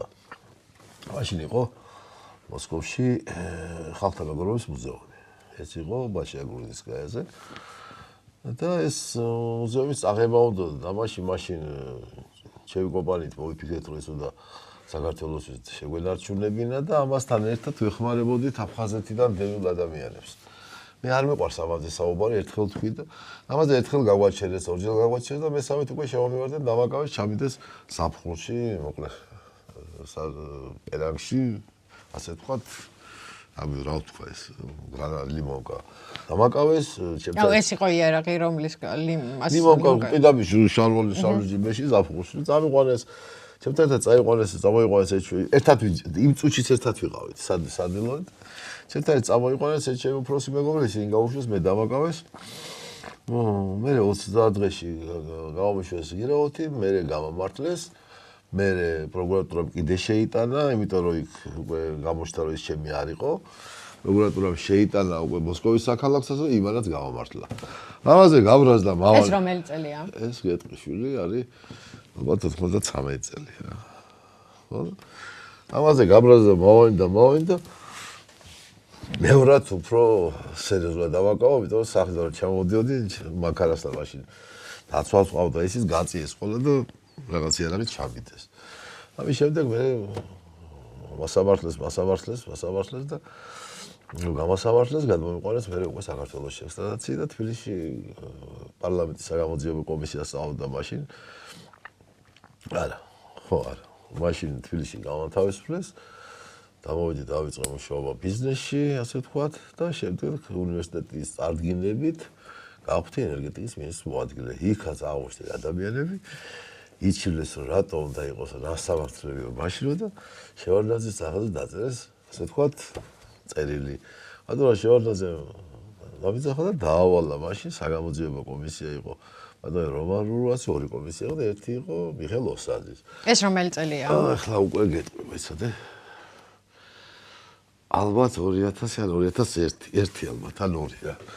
შეისწავლა საგამოძიებო კომისია და 99 წელს შევარდნაძეს თქვენთვის ღირსების ორდენი აქვს გადამოცემული. და იმის დროს ასე რაჭაში ვეხმარებოდით. ხო და ეგ 2001-2002 წელია, მაშინ საგამოძიებო კომისიას ეს ასე ვთქვათ დანოსი ვთქვათ. დაავალა ნახეს რომ ის მოსკოვის დაკავება იყო პოლიტიკური ის. ამის შემდეგ წავიდა ცხოვრება, მე მუშაობდი ენერგეტიკის სამინისტროში, მამა ასაკში იყო, მამა წავიდა ბიზნესში, ადრე მამა მშენებელი ინჟინერი იყო, ერთმანეთში ამყოფოს, დედა სამედიცინო უნივერსიტეტის პროფესორი. მამა ბიზნესში მე ვიყავი, მე რაც მოხდა 2004 წელი იყო, თავიდან ვიყავი სამინისტროში ისევე ერთ პერიოდი მინისტროვალებას ვასრულებდი, რაღაც პერიოდი სანამ ისიქნებოდა. მე წავედი ისევ ბიზნესში და უნივერსიტეტში. შემდგომში და 2007-ში გაკავებენ კიდევ ერთხელ. 2007-ისთვის სამი ადამიანის გადაცემის მცდელობისთვის ორ სხვა ადამიანთან ერთად. კი ბატონო. 2006 წელს ეგონი გახსოვთ თქვენ სამების საკათედრო ტაძარი კარგად იცით. სამების საკათედრო ტაძარი ვიცი. დიდი ანტენა გახსოვთ 125 მეტრიანი. დიდი ანტენა არ აი მახსოვს. როგორ, აი ეს ძალიან დიდი 125 მეტრიანი ანძა იდგა იქ. და თვითონ ეს ტერიტორია დაახლოებით 21000 კვადრატული მეტრი იყო ამ კომპანიის სახელი და აღარ მახსოვს. მაშინ ერთ-ერთ საუბრებთან ეკლესიასთან, ბატონო მის აღმატებულ უწმინდესა და უნიტარესთან ილია მეორესთან ბევრი შეხვედრის მერე ვიყავი ბიზნესში და გადავწყვიტეთ რომ გამოგვესყიდა ეს და გადაგვეცა მაგალითად უკვე იმისთვის რა ქვია ეკლესიისთვის. მაგრამ თავარი მისი პრობლემა იყო ეს ანძა, რომელიც 125 მეტრი იყო. ეს ელექტროგადამცემი ანძა იყო თუ ეს ძველი ანძა იყო. ძველი ელექტრო არ იყო, მასზე იყო ჩამოკიდებული მთელი საბჭოთა კავშირის მთელი სისტემები და ყავდა ძალიან ბევრი მეპატრონე. რადიოლოკაციური ანძაც იყო. და ამ ანძაზე რომ წავიდა იქ კომპანიებთან საუბარი, ბევრი კომპანია იყო, სპარტობი არ ვიყავის, ერთ-ერთი პირველი ხელმძღვანელი, სხვა კომპანიების მონაწილეობდა ამის გამოსყიდვაზე. ეს ანძა ეს ტერიტორია გამოვისყიდეთ ბევრმა სხვადასხვა ჯგუფებმა, ბიზნეს ჯგუფებმა. ამ ანძის დაშლა იყო ურთულესი, რამე თუ ხარ ვერთხელ რომ მიადგა შეგვეშინდა რომ სამებას არის ყინავდა და ვახსოვს ბიძინა გუჯაბიძე რომ არის თასვლელი და ვაშკაცი კაცი ბატონმა ბიძინასთან დაიდო კონტროლი და ნელა დაიშალა. შემდგომში ეს ანძა ბიძინა გუჯაბიძემ დაიშალა ეს თავის ხელით შლიდა და იქვე ხოლმე მე და ეს ანძა რომ დაიშალა საქართველოს მაშინდელო მთავრობამ და ქალაქის მერიამ ეს ტერიტორია წაიღო, გადაცა საპატრიარქოს და გადმოცა ამ ჩვენ ბიზნეს ჯგუფს ჭავჭავაძის თუთქალაქის ტერიტორია. ვაკეში? ვაკეში. ეს 4 კორპუსი რო არის. აი ზუსტად იმ დღიდან დაიწყო ფარგაშვილის ხელისუფლებიდან და პირადად მისგან მისი პროკურორისგან და მინისტრისგან შეწოდა რომ ეს ტერიტორია ჯერ წავამაღებინეს ჩვენ ჯგუფს, როგორც იცოდნენ და შემდგომში რა უნდა გეკნათ სახელმწიფოსთვის უნდა გადაგეცათ? სახელმწიფოს უნდა გადაგვეცა. მიყავდა იქ ინვესტორები, აჩვენებდა თავის ფეხით და იმ ხელა თანხა იყო ის დამჯდარი რომ უთხარით რომ ამის ასე მარტივად გაკეთება არ შეიძლებოდა და მომიწყეს ასე ვთქვათ, რაღაც ჭავჭავაძეზე გადაიღეს, მეფე გადაიღეს. მომიწყეს პროვოკაცია, რომელზეც რომ გადმოვიდა დავინახე ბავშვები, ვიღაცამ შეურაცხყოფა მოაყენა, მეც არც მაშინ ახალგაზრდა, მეც გადმოვხდი მანქანიდან რომ შევხედე, ბავშვები იყო გადავკოცრე, ბავშვები და მეთქი ბავშვების თვალწინ მამას ვერაფერს ვერ ვეთქვი. გადის 2 დღე და მაკავებენ, იმიტომ რომ თურმე ამ კაცს მოტაცება მინდოდა. რავით არ პირიქით. და იქ ჩვენებებიც არის, მოთაშორისო არავის მოტაცება არ უნდა და იქ ვიჯექ, მაშინ კამერები არ იყო ყველგან. ეს ჭავჭავაძის ტერიტორია ისევ თქვენია? გეტყვით მაგამდე მივა. და მაკავებენ, შემდგომში ახსოვს მოსამართლე ოზაძე იყო. ის ვინც მაღთა იყო დაცვის უფროსის მოადგილე, მაშინ ბიზნესში ვიყავი. ერთი მეგობარი და ორივე დაიჭირეს. ხანდონმა არ მახსოვს სახელი, ნოზაძე, ახსოვს ახლა ისტორია და ადვოკატები ეს. მოგიყვებით ბოლომდე მაგ ისტორიას. ვერ გავასამართლებო რა. მოსამართლე ადვოკატები და თვალშიც ხელისუფლებასაც ეუბნებოდა მაშინ, ამაზე მისი გასამართლება სისულელეავი და ჩვენებები იყო რა, ზალტაცედი. დღეს ის ვინც დარაჯი იყო, ამასიდან თუ ნახე რამოდენად ის მოვიდა და ვერ ვიცარი. დღეს ის მამაოა და მოვიდა ვერ ვსრობო და არც ტერიტორიის არ იმდე სადაც მოხდა ეს სადაც თვითონ ვიღაცას იტაცებდით იქ ის და ცენტ პოინტი იყო იმის დარაჯი იდგა და ახლა დაინახა რომ არ ვიტაცებდი და მეფერებოდი ბავშვებს ხო ბავშვები მოხსენ მიყვარს და როდესაც მიშვებდნენ გამოძიებელი მოვიდა და მითხრა რომ შენს გაგიშვებ ყველას გაგიშვებ ჩაკეტეს სასამართლო რომ იქ აღიარება არ გავაკეთე და ამიტომ ესე იყო საჭირო რომ მარტო ჩვენ ვიყავით. რაც არ მახსოვს 30-40,000 ის იყო გირაო, ყველა ისა. და მითხრეს რომ ძალიან დიდი თხოვნა გვექნება რომ შენ რაჭაში წახვიდე. რა მოწავიდე მეთქეჯაში მეთქე. ამისი ცოცხალი მოწმეები დღესაც არიან. რაჭაში წახვიდე და მაშინ არჩევნები იყო ძალიან მალე. და მთავრობა გვინდა რომ მთავრობა შეთან მოვიდეს ოჯახშიო. წარმოგიდგენია? პატივარს. როგორც მხარდამჭერთ, ანუ იქ წასულიყავით ხელისუფლებისთვის ხმების მობილიზებისთვის, ეს იყო დილი?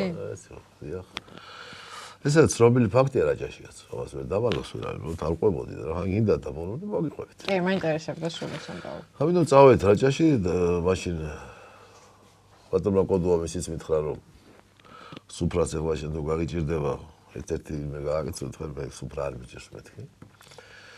ჩავეცა რაჭაში, მთელი მთავრობა ჩამოვიდა, არ იყო ადეიშვილი, არ იყო მერაბიშვილი. ყველა იყო და დავადაგახდით მე. ანუ შეუსრულეთ ეს. რა თქმა უნდა, ჩამოვიდნენ და ნიკოლეგიშვილი იყო ჩემი მეჯვარი, რომელიც ბატონი ნიკო იყო ჩემი, ჩამოვიდა. და ვინ იყვნენ მაღალი ხელისუფლების წარმომადგენლები და მან მთელი ის იყო, რომ ლადო იყო გურგეიძე პრემიერ-მინისტრი. რომელიც არის ჩემი მოგვარე და გარესა და ამიტომ იყო ეს ანადგილად ესე ლადოს ვერ ვეტყოდი ვარშვა არ მოსულიყო. კი შეუსრულეთ ლადოს მიღება, მაგრამ ხმები ჩემს სოფელში ვერ აიღეს. ანუ მხოლოდ სუფრა გაშალით. რა სოფელია თქვენი სოფელი? ხოტები. ცნობილები ამბავია. კი, ეს ხოტები. ეს ისტორია ცნობილი. აი რაჭაში ეგეთი კავშირები არ მაქვს რომ. ხო, ეს წარმოიდგინე არის მალევე ეგეთი. არაფერი რომ შემდგომში და პრემიერის გარდა ვინ იყო ამ სუფრაზე? აქტიურად ყველა მინისტრები იყვნენ მაშინდელი რაც გითხარით იმათ გარდა. მეორე ხახმები ვერ მიიღეს, რა თქმა უნდა ისევ გაბრაზდნენ და უკვე მომადგენთ ჭავჭავაძის წაღებაზე. 2010-ში გიჭერენ კიდევ ერთხელ. 2010-ში უკვე მეგი არ მიჭერენ, კიდე სიძესაც იჭერენ. ბიძაშვილსაც იჭერენ, რომელიც წილში იყო და რაღაცა და პირდაპირ თხოვობენ გადაფორმებას ამ ქონების. რა თქმა უნდა ჩვენ არ ვთანხმდებით. შემდგომში მოლაპარაკებაზე მელაპარაკება ფინანსური პოლიცია მაშინ რომ იცი რა რაღაცას მოგცემთ რაც ვალი გაქვს რაღაც არ მოგცემს რაღაცას მე ვთხოვე არა მე ვთხოვე რაც არის გაისტურეთ პარტნიორები და კი ბატონო თქვენი იყოს მოგ გაისტურეთ მეთქი და ეს არ მოეწონა ხმად პატივცემულს რომელს? ალბათ სააგაშვილს ის მაგის გარეშე ეგეთ რამე სად იყო რომ ანადეიშვილის გარეშე ვაკავებ ჩემი მაშინ ბიზნესს უშუალოდ მე და ჩემს სიძეს წარმოიდგეთ ქალიშვილის მეუღლეს ვიჭერენ ეს უჩვენოთ კანონის მთელი დარღვევით გააქვთ აუქციონზე და ეს ქონებას ყიდიან ყოველგვარი დარღვევით იქ ბევრი ქონებები იყო და ერთ ლოტად გაიტანეს ну შემდგომში რაღაც მოლაპარაკების სახით გვიშვებენ ერთ თვეში და მე მეუბნებიან რომ შენი ეს ქონება თუ გაყიდი ამდენი ჩვენ იმდენი როგორ თქვენაც არაფერი მოუწიათ ისიც არაფერი მოუწიათ მაგრამ მე ამაზე ყოველთვის სააგაშვილის დროს მაგაზე ცოცხლები არიან კიდე ეს აუცილებელი როდესაც ვედავებოდი დარვაზლები უფლებას გაყიდვის ახლა ეს ცოტა რთული თემაა მაგრამ ვერ ყიდნენ იმიტომ რომ ვიც არ მოიყვანეს ყველას უთხარით საქართველოში რომ ეს ქონება არ შეიძლება მისი ყიდვა იმიტომ რომ ეს მარტივი არ იყო შემდგომში ხელისუფლების პირველი ცვლილების დღეს ჩვენ შევიტანეთ განცხადება დავადეთ ყადაღა ჩატარდა საგამოძიებო მოქმედებები ჩატარდა რამოდენიმე სასამართლო სადაც პროკურატურა სხვათა შორის ვიდა გითხრათ რომ შემდგომ ხო გადამოვიდა ახალი ხელისუფლების დროსაც კი პროკურატურა ჩვენ თხოვლობდა ჩვენს გამტყუნებას მაგრამ მოსამართლე არ მახსოვს ბარი ქალბატონი იყო გაგვამართლა ყველა ну შემთხვევით წავიდა ეს იმაში ასე ვთქვათ რა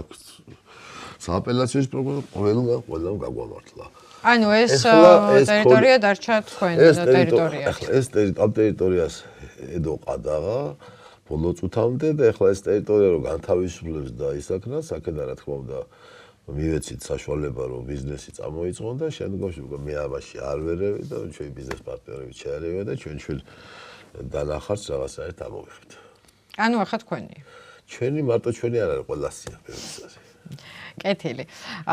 პირველ დაკავებაზე დაგაბრუნებ 90-იანი წლების რუსეთი გაიშაუბნელი გარემოა ხო თქვენ უკეთ იცით ვიდრე მე რომელიც მაგ დროს 5 წლის ვიყავი თქვენ რომ პირველად დაგაკავესა.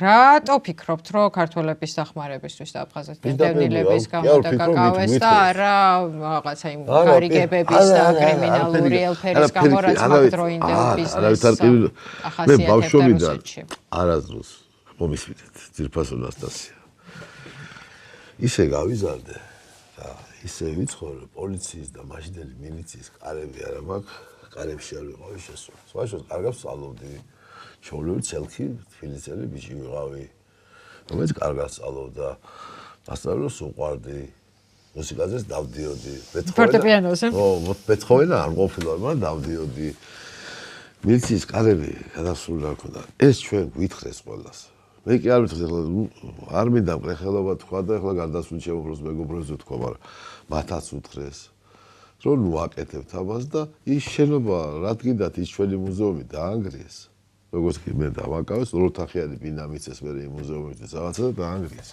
ამიტომ მე კი არ ვიცი ყველაფერი როგორც ბატონი წყალებში სააკაშვილის პერიოდში მეუბნებოდნენ გამოძიება ზუსტად ისე მითხრეს მოსკოვშიც მოვიდნენ და მითხრეს მაგრამ როგორ გონიათ ახლა ზოგი მამის მეგობარი იყო ზოგი ახლა იქ ზოგი უცხო ადამიანი იყო ბატონ ოთარ ზუხბაი ეს იყო უდესი ქართველი მე მინდა გითხრათ ქართველმა რომელმაც აი ლიხნის ყრილობაზე აფხაზეთი არ დათმო და ის იყო მინისტრობის თავმჯდომარე პრემიერი ადლეიბას დროს ეს და წარმოიდგინე ნახევარი აფხაზეთი გია მთელი აფხაზეთი ის რომ მაგასთანაც მოდიოდნენ რაღაც შემთხვევაში მე არ ყოფნი და პატარების ბიზნესი და საშუალება ქონდა კარგად დავიწყეთ მაშინაც სამშენებლო საქმიანობა დავიწყე შახოვსკის რაიონში შახოვსკის ეს მოსკოვიშკიდან რომ გადიხარ იქ იყო ცუდი მშენებელი არ ყოფილა არასდროს და მაშინ ქართველებით ჩამოიყვანეთ იქა და მახსოვს გუბერნატორი ყოფილი პოლიტიკოსი ტრავკინიც იყო ის მახსოვს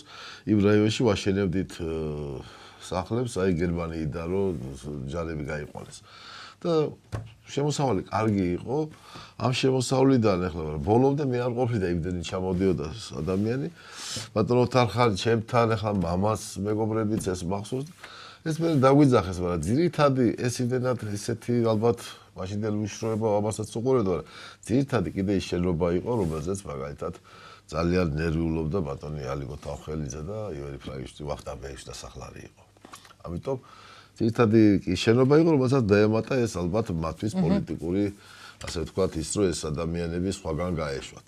და ბატონო დავით, 4ჯერ პოლიტიკურად პატიმარი, როგორც თქვენ თავს აღიქვამთ, ხო? მე არა, ყველა არის ვიცრობს. ხო. დღეს როცა ლაპარაკობენ, ეს კი განათლების რეფორმას მაინც არ ეხება, მაგრამ ვინაიდან აქამდე მოვედით, ვიკითხავ, რომ ქვეყანას ყავს 150-მდე პოლიტპატიმარი, ხო, მათ შორის სტუდენტები, ახალგაზრდები და ასე შემდეგ. მათზე რას ფიქრობთ, რა გაქვთ სათქმელი? მოდით ახლა ესე ვთქვათ. ვიღაცას ეწყინება, ვიღაც ამისფერ დამიწყებს როგორც არა, მე ჩემი აზრი, რომელიც მაქვს, უნდა ვთქვა და არავის არ სასიამოვნოდ არ ვიძახი. მე ის მასწავლებელი ვარ ჩემ კოლეგებთან ერთად, რომელიც მაგალითად აი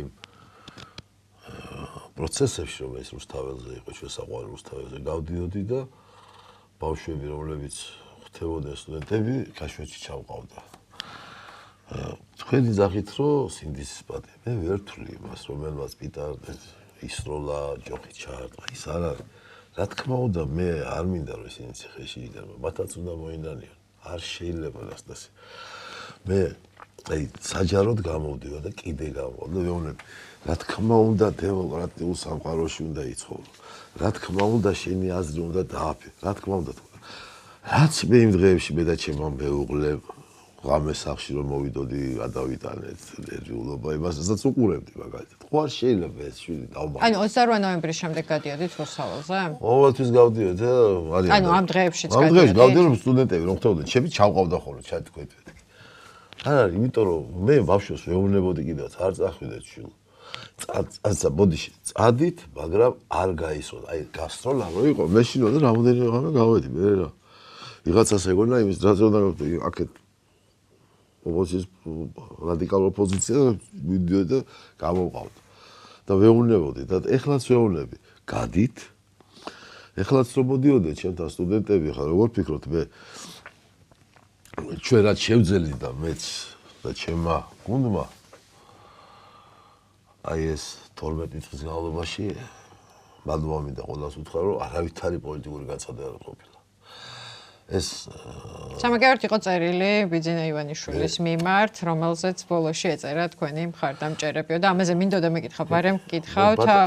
ეს ვინაიდან ბიძინა ივანიშვილს არანაირი პოლიტიკური თანამდებობა დღეს არ უკავია, რატო ჩაითვალა საჭიროდ მისთვის წერილის მიწერა? ეს ადამიანებმა ჩათვალეს არაფორმალური მმართველობის აღიარება აირიბათ? რატო არაფორმალური მმართველობა? საპატიო თავმჯდომარეა მაგალითად მმართველი პარტიის და ყოფილი პრემიერ-მინისტრია და ადამიანი, რომელსაც ბევრი რამ აგაკეთებდა და მას ეკითხება, ჭკუას ეკითხება და ჭკუის საკითხავი ადამიანია და ერთმა კარგად გვიმყოფოს. აუ თქვენც ამბობთ, რომ მას გავლენა აქვს პოლიტიკურ პროცესებზე. არა, მას საერთოდ არ შეიძლება რომ გავლენა არ ქონდეს და მე მაქვს ერთ პატარა რექტორს და რატო შეიძლება ბატონი ყოფილი პრემიერ-მინისტრი არ ქონდეს გავლენა. პოლიტიკურ პროცესში ადამიანები თქვენ გაქვთ გავლენა გასტასი. თქვენ რო ეს გადაცემა გაქვთ, გავლენა გაქვთ. თქვენ არს ადამიანები, ბავშვები, ახალგაზრდები, ძველგაზრდები ხო იზიარებენ. თქვენ ყველაფერი კიდაც აიყვანთ პოლიტიკურ პროცესში. რა შუაში აქვს პოლიტიკური პროცესი? ირაკლი აბაშიძე რა იყო და გავლენა ქონდა, ხო? თქვენ აი ძალიან გთხოვთ რა, ყველაფერს თავის სახელი დავარქვათ. ანუ უჩვეულო თქვენთვის არაფერია იმაში, რომ ადამიანს, რომელიც პოლიტიკურ თანამდებობის პირი არ არის, წერილს წერთ უნივერსიტეტების გადასარჩენად. შუაშია, მე არ დამეწერეს ესეთ დაწერეს პროფესორებმა, მათ აქვს პრობრემა. მე კიდევ ერთხელ გეუბნებით, ამ ქვეყანაში იყვნენ ავტორიტეტები, არიან და უნდა იყვნენ. ავტორიტეტები სოფელში კი ჩაახშო სააკაშვილმა. ციხეში რო იჯექ, იცი და მოგიყვა რა ხდებოდა. შემოვიდნენ ხოლმე ჩვენი საყვარელი რაიონები და სოფლის ბიჭები, ესეთი ვაშკაცი ბიჭები. რაზე იზიხარ თქო? რავი აბა, ტყვეები მიპოვესა. შენი იყო თქო ეუბნებოდი, არაო. ჩამიღოთ, ფიქრობ, რატო ჩაუყარეს სოფელში ეს შრომელი ბიჭია. მე ვაყოლებდი, მეტი რა მქონდა საქმე. მეცნიერ ბანდაშკვლევებში ვიყავ ჩართული. ვაყოლებდი და აი როგორ გითხრა არავითარი კრიმინალთან კი არ ქონდა იყო აი რომელსაც მაგა ქარელის რაიონი რა სააკაშოს ყველაფერი ჩაკეტილი რო ქონდა და არავის ფული არ უნდა ქონდა მაგალითად ვაშლი გაქონდა ერთი სოფელი ხო ნაწილი აქეთ არის ნაწილი აქეთ დღეს ყველა უფულოა ყოფილს. მაგრამ ეს მანქანა გადაიტანა იქით რა თავისუფალ სოფელში გაყიდა. რაღაც ორი კაპიკი შემოვიდა, რაღაც ავტორიტეტია. აი ესეთ ავტორიტეტსაც კი იჭერდა და როგორ შეიძლება სამყარო ქვეყანა საქართველოს ავტორიტეტული ადამიანების გარეშე ცხოვრობდეს. როგორ შეიძლება მარტო ოპოზიცია და ხელისუფლება იყოს. არც ერთი ვარ და არც მეორე ვარ. რატო როგორც არ შეიძლება ადამიანი მეგობრები მოდიოდნენ, მეკითხებოდნენ, საზოგადო უნივერსიტეტში ვიღაცა მეკითხებოდეს, აღარ ვიქნები რექტორი და აღარ შემეკითხებიან არაფერს. აღარ არიან ძველი რექტორი, მაგრამ მე ვეკითხები ყველაფერს. აი რატო გიდათ რა ეს გავლენა, ეს გავლენას უნდა აბა როგორ შეიძლება გავლენა იმას ხო არ ნიშნავს რომ ხელი დაარტყა და ბეჭედი დაასვა. ჭუი საკითხავი ადამიანები ხო უნდა იყვნენ, და ესეთია ბატონი მიძინა თავისი ცხოვრებით და თავისი ოჯახით. რა არის ამაში ცუდი, რას ხედავთ? არა, მე ვკითხულობ, რას ნიშნავდა თქო მისთვის აი ეს მიწერილი ადამიანები წერილი. ძალაც კაი რომ იწერეს, ეს ადამიანები ხედავენ მასში ადამიანს, რომელსაც არათუ გავლენა აქვს, არამედ უნივერსიტეტის დამაარსებელი ერთ-ერთი დიდი უნივერსიტეტის და შეეკითხეს მას. ბატონო დავით, დაგაბრუნებთ პატიმრებად მიჩნეულ ადამიანებზე, რომლებსაც თქვენ სინდისის პატიმრებად ხა როგორც მივხვდი, არ მიიჩნევთ და ითხოვთ, რომ კი არ დათვლით, რომ უნდა მოინანიონ. ხო და თუ კი ადამიანები თვლიან, რომ უსამართლოძიან დანაშაულისთვის, რომელიც არ ჩაუდენიათ, მაგალითად არ ვიცი ხელსახოცის როლისთვის ან რაღაცა. ხელსახოცის როლის არ მგონია. ნუ ერთ-ერთი დაკავებულის მტკიცებულებად მხოლოდ ეს იყო სასამართლოში წარმოდგენილი, სხვა შემთხვევაში ეგეც არ იყო. რა უნდა მოინანიონ მათ ამ შემთხვევაში? ადამიანს რომელმაც არათუ პოლიციას, არამედ ადამიანებს ესწრულა ქვა. ადამიანს რომ ქვა ხო ის ადამიანში რომ მოკლას ჯვალწერი. ადამიანი აუმა სიტყვამაც შეიძლება მოკლას. სიტყვამაც შეიძლება მოკლას, რა თქმა უნდა. და მაგაზეც არის რაღაც მუხლები მგონი. მივამდე რა ქვია თითქმის რა არის. ეს ბავშვობაში ნასწავლიდან მახსოვს. ადამიანი რომელმაც დანაშაული ჩაიდინა, იმ უნდა მოინანიოს. რა თქმა უნდა, მე ეჭვიანებარი ვარ, რა თქმა უნდა, ურთულესია. აუ თქვენ თვლით, რომ ამ 50-მდე ადამიანში, ვინც პოლიტპატიმრად მიიჩნევა, ყველა დამნაშავეა? მე არ შემიძლია და ვერ ვიტყვი, რომ ვინმე პოლიტპატიმარია საქართველოში. რომელია პოლიტპატიმარი? მომითხარი. გვარი ვითხარი.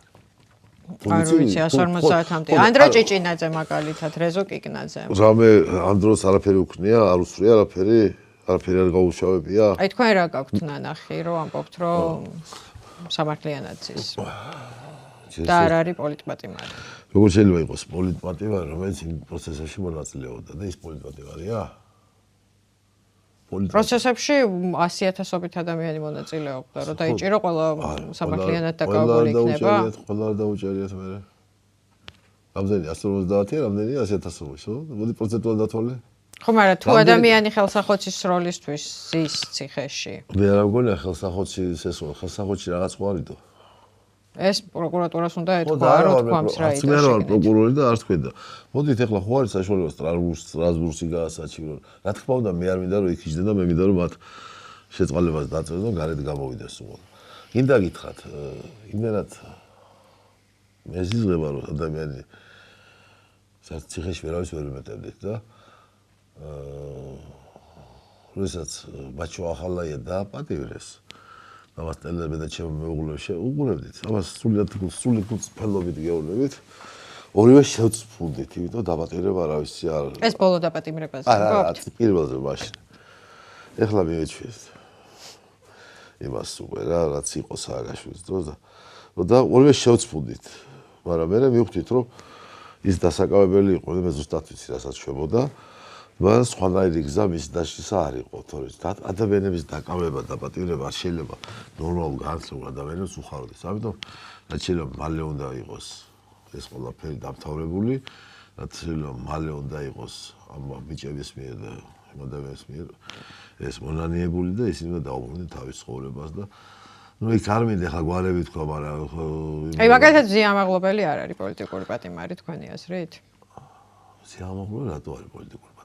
შენ ბოდიში შენ რომ მოგვართავ მაინც არა ვარ ახალგაზრდა ხარ როდესაც პოლიციას გაარტყავ იმისათვის სახელმწიფო დააგდო შენ ადამიანს ეხლა მას იმაში ვიძახი ფიგურალურად შენ რა თქმა უნდა მე მინდა რომ ზიაც გარეთ იყოს 1 წუთი არ და იქ იყოს და დაწეროს მაგაც ასე შეწყალება მაგრამ ეს ხო იმ პოლიციაზე დარწმუნებული არ იყო.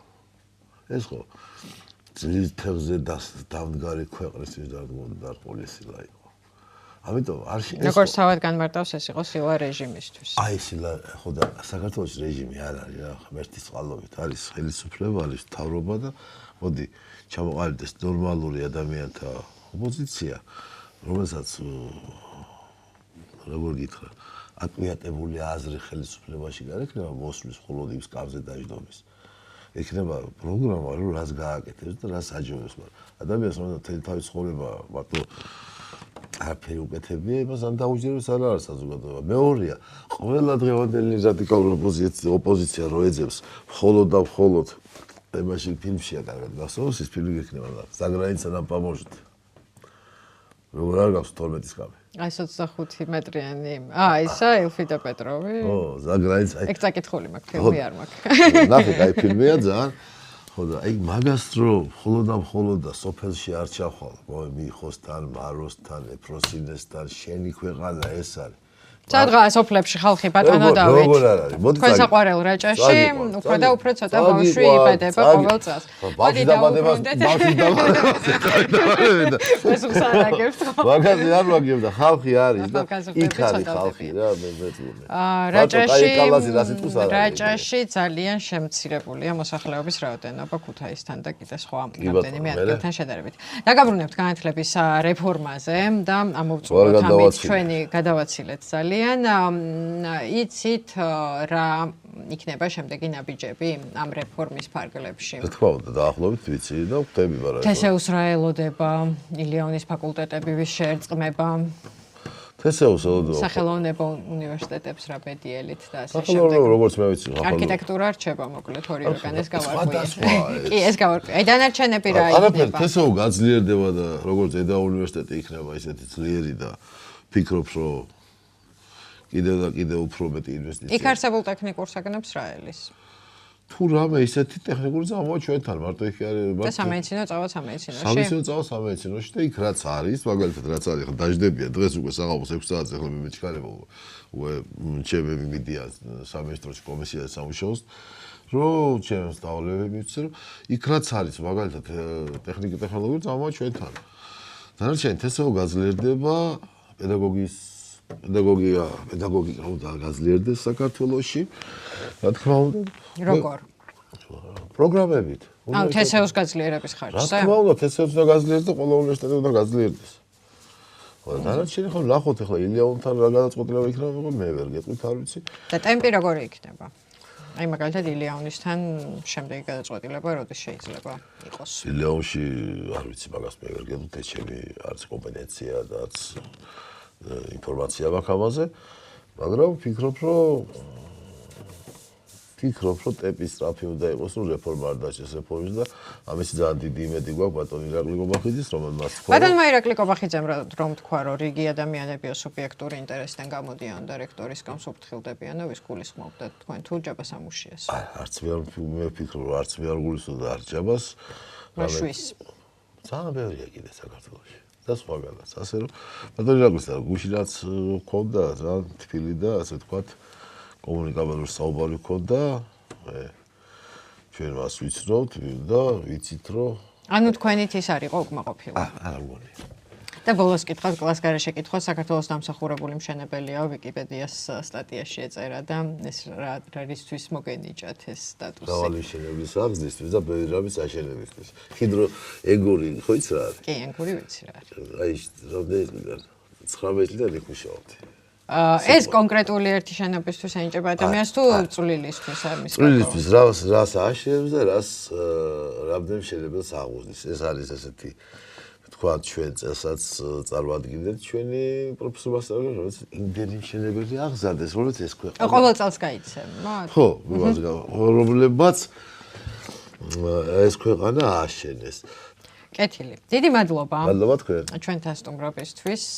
ნახოთ აბა როგორი იქნება თესეუს, ესტეუსა და დანარჩენი უნივერსიტეტების. მე მგონი ყველაფერი კარგად იქნება, ახლა ესე გავიარეთ ყველამ ერთად აუცაზე. ნახოთ. მადლობა. მადლობა თქვენ.